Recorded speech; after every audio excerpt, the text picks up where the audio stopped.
Hi guys, it's Mrs. Carr. This week for grammar, we're going to talk about adjectives. Now, adjectives also, like last week, have to do with our noun.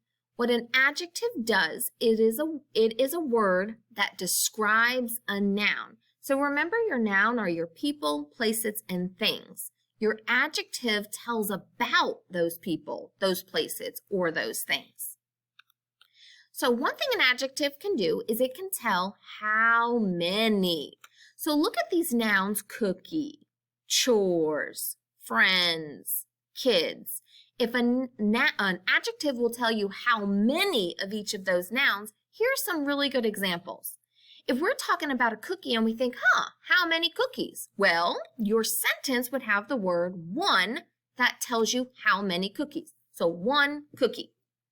If mom says, you need to go do some chores, you're going to say, Mom, how many chores? And she's going to say, some chores. So the amount of chores is some. And then if mom says, I'm going to let you have a birthday party this year. I'm getting a big water slide and 400 pizzas. You can invite some friends over. And you say, Mom, how many friends? And she says, lots of friends. So lots would be how many friends, meaning lots would be your adjective. Now, if mom says, oh, you can have a few kids come to your birthday party, well, how many kids was that? Just a few. So adjectives tell you how many of your noun. Think about an adjective that would describe how many pencils you have sitting in front of you right now. If you said 0, 1, 2, 3, 4, a million, 3 million, 16, a lot, a little, tons, all of those would be adjectives that describe how many pencils you have. Good job. Now, adjectives can also tell what a noun looks like. So look at these nouns. We have baby, pen, monster, and kitten. All those words in black are your nouns. So the adjectives are going to tell you what those nouns look like. So what would a baby look like? Oh, most babies are cute. So it would be a cute baby. Of course, I'm sure you could think of some other adjectives that would describe what a baby looks like too. And then we have pen. Well, an adjective that would describe a pen by what it looks like would possibly be a color word, like a red pen, or a blue pen, or a pink pen, which would be my favorite. Or the way a pen can look could be by its size. A small pen, a big pen, a humongous pen. Let's move on to monster. You can think of plenty of adjectives that would describe a monster, but when we think monster, the adjective that probably comes to mind would be a scary monster. The monster looks scary, but maybe it's a cute monster, or a little monster, or a green monster. Now let's go to kitten. Tons of words, also tons of adjectives, can describe what a kitten would look like. This example is a tiny kitten.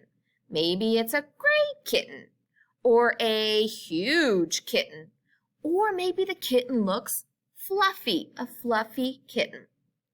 So while you're sitting there, go ahead and take a look at your shirt and describe with at least one adjective what your shirt looks like. I am wearing a blank shirt.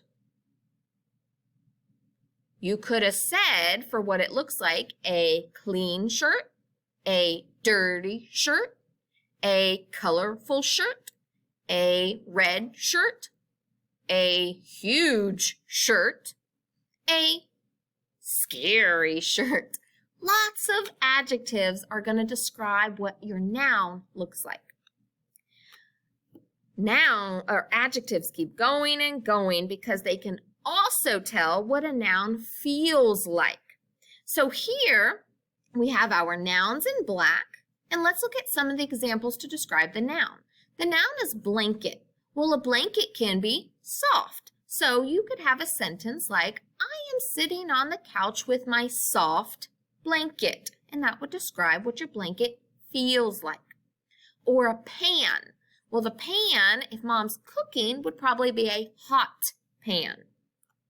But if it's just sitting there after somebody has cleaned the pan, it could be a cold pan or even a wet pan.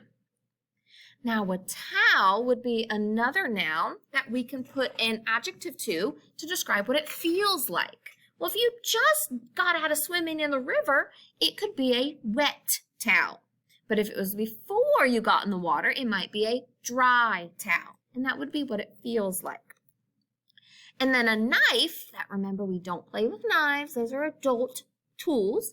A knife would feel sharp, or a knife would feel dull. So your sentence would have your adjective that describes your knife, which would be a sharp knife, dull knife, maybe a sticky knife because it was used to cut some yummy watermelon. Now, I want you to see if you can think about an adjective to describe what your hair feels like. Take a second to feel your hair, and how would you describe your hair? You might say, Dad, my hair is blank.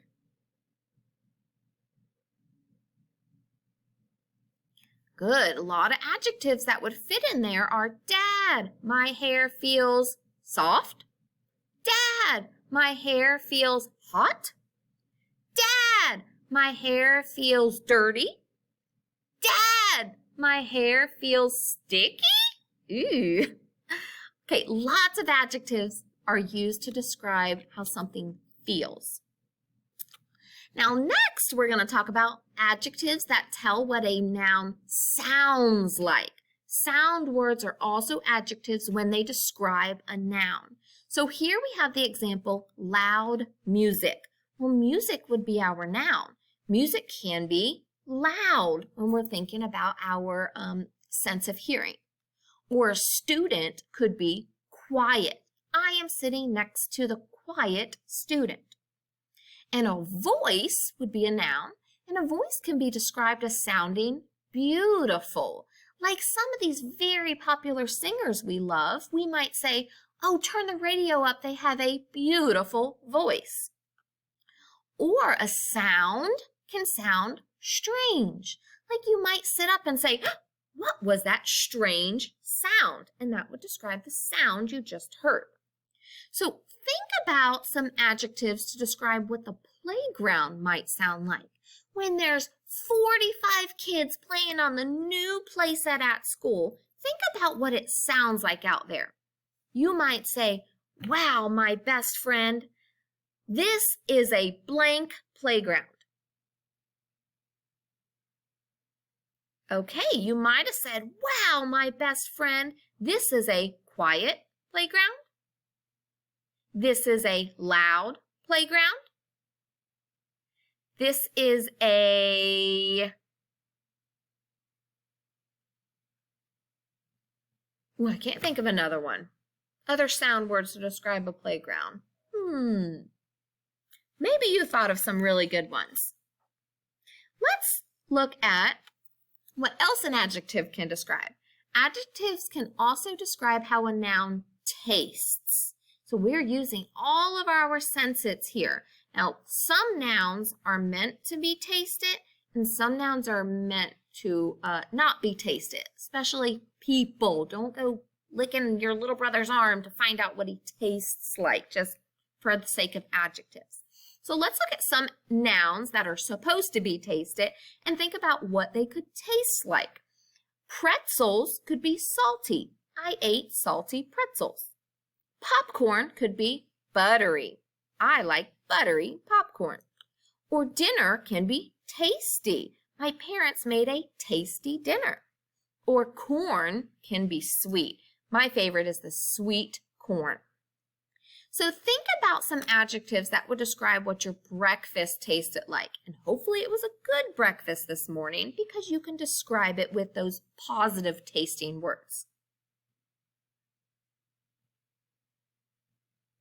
Okay, you could have said a lot of different things. You could have said, I had a buttery breakfast.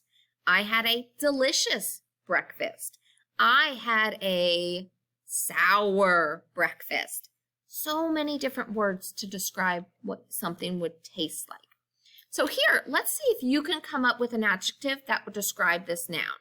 And then I'll give you examples, and I'm sure you'll come up with something excellent as well. So what adjective can you use to describe this noun? Blank car. Think about all your senses. Okay, you could have said a soft car. That would be weird. A hot car. A black car. A loud car. And cars should not be tasted, but if for some reason you tasted it, you might say a salty car because you were just at the beach. Eek. Good job, guys. Let's try house. Come up with a noun, or I'm sorry, an adjective to describe your noun, house. Okay, you could have said quiet house. Pink house, that'd be pretty. Loud house. Beautiful house. Strange house. Lots of different adjectives to describe a house. All right, guys, that is it for adjectives. Look around you and pick out some people, places, or things and see if you can come up with a few adjectives to describe those people, places, and things. Have a good day.